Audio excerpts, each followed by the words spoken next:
Intimacy यानी अंतरंगता, इसका मतलब तो आप सब जानते ही होंगे। ये एक फीलिंग है किसी के बहुत करीब होने की, किसी से बहुत गहरे जुड़े होने की। और ये फीलिंग किसी के लिए तभी आती है जब वो आपकी केयर करता है, आपकी फीलिंग्स को इम्पोर्टेंस देता है, आपको समझने की कोशिश करता है। तो जब दो लोगों के बीच इस तरह की इंटिमेसी होती है तो उनमें एक दूसरे से सेक्स करने की चाह बढ़ जाती है। दूसरा है सेलिब्रेटेड अदरनेस। इसका मतलब है कि आप अपने पार्टनर को खुद से अलग एक इंडिपेंडेंट आइडेंटिटी के तौर पर देखते हैं। आप ये मानते हैं कि आप और वो एक नहीं है। बीच में बोलने के लिए माफी चाहता हूँ मीना जी। अरे नहीं, बोलिए ना। लेकिन आज तक तो मैं यही सुनता आया हूँ कि जब दो लोग, फिर वो हस्बैंड वाइफ हों या फिर बॉयफ्रेंड और गर्लफ्रेंड, जब उनके दिल मिल जाते हैं तो वो एक हो जाते हैं। और यही तो एक हेल्दी रिलेशनशिप की पहचान भी होती है। यही सोचने की गलती तो हम आज तक करते आए हैं। देखिए, एक हेल्दी रिलेशनशिप वही होती है जब दो लोगों के बीच करीबियों के बावजूद इतना स्पेस होता है जहां वो दो लोग एक दूसरे को एक्सप्लोर कर सकें, कुछ नया सीखें, नया जाने। इससे उन्हें एक दूसरे में भी हर रोज कुछ नया आकर्षण दिखेगा ना, और हम उसी चीज़ के पीछे भागते हैं जो हमारे पास नहीं होती है ना। हस्बैंड वाइफ के रिश्ते में अट्रैक्शन खत्म हो जाने का रीज़न ही यही होता है। वो एक दूसरे के जैसा बनने के चक्कर में खुद ग्रो होना ही भूल जाते हैं, स्पेशली औरतें। और फिर सेक्स उनके बीच सिर्फ एक फॉर्मेलिटी बनकर रह जाता है। आइए मीना आनंद जी के साथ हो रही बातचीत आगे सुनते हैं। मीना जी, आपने इंटीमेसी और सेलिब्रेटेड अदरनेस के बारे में तो बता दिया। अब तीसरी रिक्वायरमेंट, ऑब्जेक्ट ऑफ डिजायर, से आपका क्या मतलब है? जैसे इसके नाम से ही पता चलता है कि कोई ऐसी चीज जिसे पाने की चाह हो। आपका पार्टनर भी आपसे यही उम्मीद करता है कि वो आपके लिए डिजायरेबल हो और अट्रैक्टिव हो। जब उसे इस बात का विश्वास हो जाता है तो वो अपने आप आपकी ओर सेक्सुअली अट्रैक्टेड होने लगता है। The point is, pleasurable sex के लिए दो लोगों में एक दूसरे के लिए आकर्षण बना रहना चाहिए, जिसके लिए इन तीनों रिक्वायरमेंट्स का पूरा होना जरूरी है। अब इसके बाद जो दूसरी चीज बहुत जरूरी है वो है अपनी सेक्सुअलिटी को पहचानना। क्या होती है sexuality? In simple words, sexuality हमारी सेक्सुअल फीलिंग्स, थॉट्स, अट्रैक्शंस और हमारा व्यवहार है। जब भी हम दूसरों को देखते हैं तो वो कभी हमें फिजिकली अट्रैक्टिव लगते हैं, तो कभी इमोशनली, तो कभी सेक्सुअली। ये सब हमारी सेक्सुअलिटी का ही तो हिस्सा है। इसके डीप मीनिंग में जाएं तो ये हमारी सेक्सुअल आइडेंटिटी है। हम असल में हैं क्या, हेट्रोसेक्सुअल और स्ट्रेट, या फिर गे और लेस्बियन। इनके अलावा दो कैटेगरीज और होती हैं, एक बायसेक्सुअल और दूसरी एसेक्सुअल। बायसेक्सुअल लोग कौन होते हैं? आई थिंक ये तो आप सब जानते ही होंगे।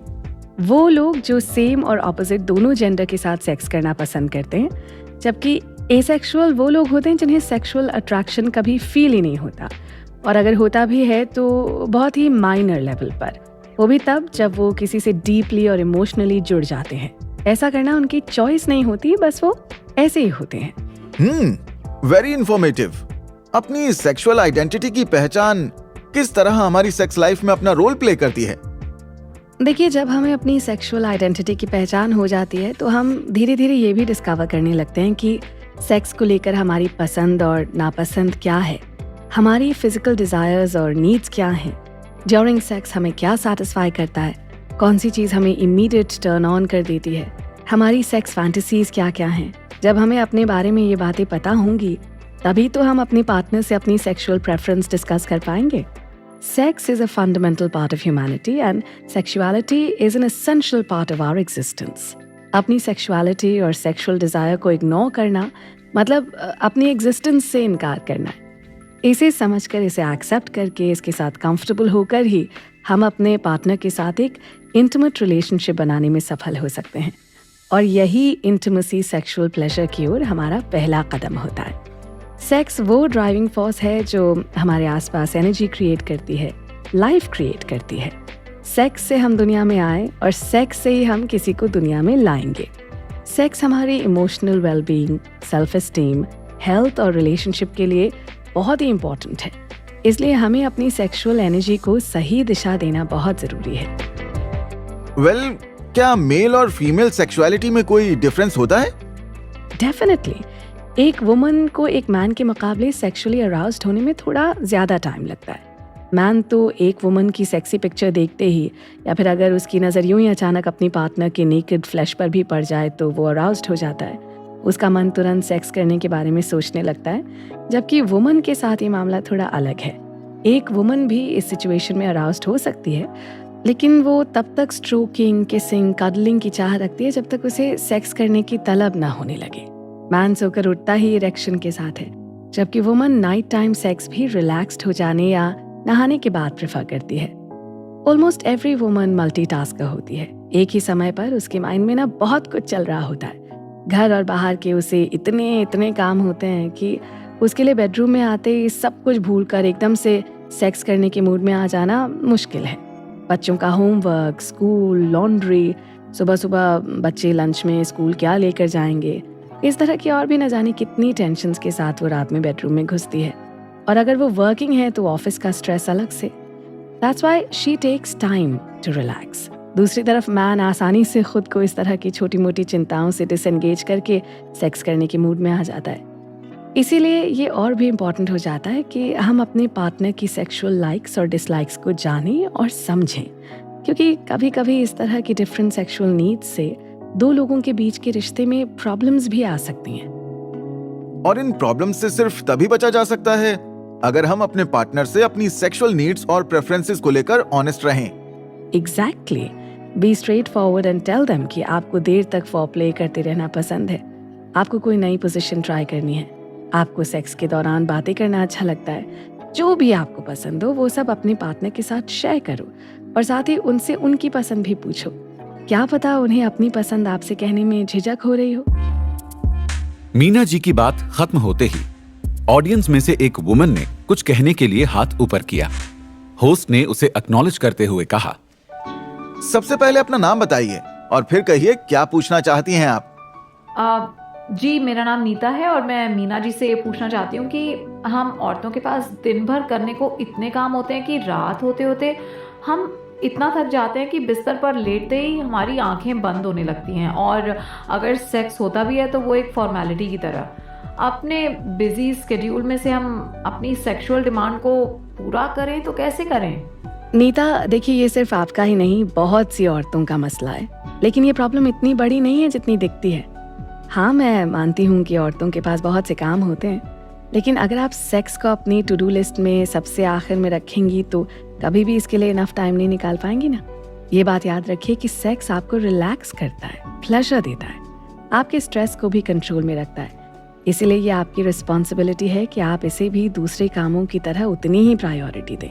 इससे आपकी सेक्स लाइफ तो बेटर होगी ही, साथ ही आपके पार्टनर के साथ रिलेशनशिप भी स्ट्रांग होती जाएगी, जिसका बेनिफिट आपकी पूरी फैमिली को मिलेगा। लेकिन मैम, इसको प्रायोरिटी दें तो किस तरह? First of all, learn to love yourself Nita. जैसे आप अपने पार्टनर और बच्चों से प्यार करती हैं, वैसे ही खुद से भी प्यार कीजिए। जैसे आपको उनकी हर ज़रूरत और सुख का पता होता है, वैसे अपनी ज़रूरत और सुख के बारे में सोचना शुरू कर दीजिए। उसके बाद अपने दिन भर के कामों की लिस्ट से छोटे मोटे अननेसेसरी कामों को कभी बाद के लिए डाल दीजिए, या फिर घर में से किसी और को उसे पूरा करने की रिस्पॉन्सिबिलिटी दे दीजिए। बल्कि आपको अपने पार्टनर और बच्चों को अपने साथ घर के कामों में लगाना चाहिए। हो सकता है कि वो आपके जैसे नीट और परफेक्ट तरीके से काम ना करें, लेकिन आपका काम तो हो जाएगा ना। थोड़ी बहुत इम्परफेक्शन से क़यामत तो नहीं आ जाएगी। और ये भी हो सकता है कि शायद आपका पार्टनर और बच्चे काम करने से मना कर दें या काम करने में आलस दिखाएं, लेकिन जब आप उनसे खुलकर अपने मन की, अपनी ज़रूरतों की और आराम की बात करेंगी तो धीरे धीरे वो भी घर के कामों में आपकी हेल्प करने लग जाएंगे। आखिर हमने ही अपने आप को उनकी नज़रों में सुपर वुमन बना के रखा है ना, तो उनका ये इल्यूजन टूटने में थोड़ा सा टाइम तो लगेगा ही। और हाँ, सोशल मीडिया से ब्रेक लीजिए। व्हाट्सएप के बेकार के ग्रुप्स में से खुद को एग्जिट मारिए।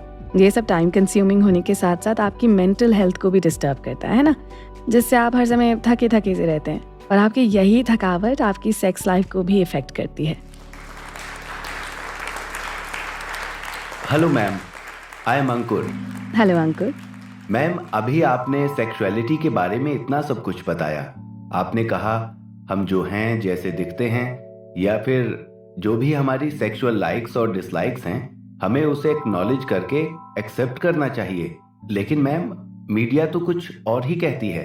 वो किसी की भी सेक्सुअलिटी को उसकी बॉडी इमेज से जोड़ देती है। एक मैन के केस में असली मर्द वही है जिसकी 6 एब्स हैं, जिसमें एक सुपर हीरो की क्वालिटीज हैं। कभी कभी तो उनके कैमरा का फोकस मैन की बिलो द बेल्ट बॉडी पर भी रहता है।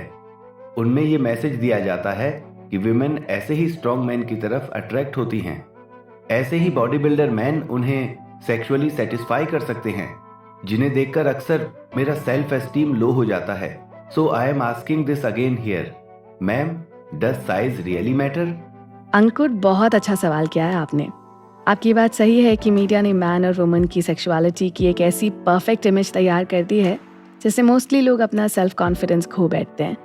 उन्हें लगने लगता है कि वो अपने पार्टनर के लिए सूटेबल नहीं है, या फिर वो कभी उनको सेक्सुअली सेटिस्फाई नहीं कर पाएंगे। लेकिन देखिए, हमें मीडिया के इस भ्रम जाल में नहीं फंसना है, ऑलराइट? वो अपने प्रोडक्ट्स बेचने के लिए इस तरह के नैरेटिव सेट करते हैं। सेक्सुअल प्लेजर के लिए मैन को मैस्कुलिन बॉडी और वुमन को साइज 0 फिगर नहीं चाहिए। इम्पॉर्टेंट तो बस इतना है कि आप अपनी और अपने पार्टनर की सेक्सुअल नीड्स और डिजायर्स को अंडरस्टैंड करते हैं। अक्सर पुरुषों को अपने पीनस साइज को लेकर कॉम्प्लेक्स होना शुरू हो जाता है, लेकिन इट डजंट मैटर। कम से कम इसकी परफॉर्मेंस पर इसके साइज का कोई फर्क नहीं पड़ता। हाँ, ये किसी की पर्सनल प्रेफरेंस जरूर हो सकते हैं कि उसे बिग साइज चाहिए या स्मॉल साइज। अब ठीक वैसे ही जैसे किसी को पिज्जा सॉस के साथ पसंद होता है तो किसी को बिना सॉस के, राइट? अगर कुछ मैटर करता है तो वो ये कि आप इसके साथ क्या करते हो। बहुत से पुरुष ये मानते हैं कि अगर उनकी पीनस का साइज बड़ा होता तो वो अपनी पत्नी और गर्लफ्रेंड के साथ अपने रिश्ते में और ज़्यादा कॉन्फिडेंट होते, वो और ज़्यादा अच्छे लवर्स होते। मैम, जब साइज मैटर ही नहीं करता तो फिर लड़कों में इसके साइज को लेकर इतना क्रेज क्यों होता है? स्मॉल साइज को लेकर उनका सेल्फ एस्टीम इतना लो क्यों हो जाता है? क्या साइकोलॉजी है इसके पीछे? देखिए अंकुर, ये सिर्फ हमारी माइंड कंडीशनिंग है। इधर उधर से सुनकर देखकर उनका माइंड ये मान लेता है कि big size is the best. यही कंडीशनिंग वुमन को अपने बस्ट साइज को लेकर होती है। मैन भी बिग ब्रेस्ट वाली वुमन की ओर ज्यादा अट्रैक्ट होते हैं क्योंकि उनके माइंड में भी यही बैठ गया है कि बिग साइज यानी मोर प्लेजर।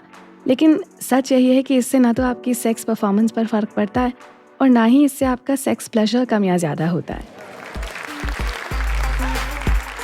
अंकुर को अपने सवाल का जवाब मिलने के बाद होस्ट ने मीना जी से पूछा, मीना जी, एक पुरुष और एक स्त्री अपने सेक्सुअल पार्टनर से क्या चाहते हैं? I mean, उनसे उनकी उम्मीदें क्या होती हैं?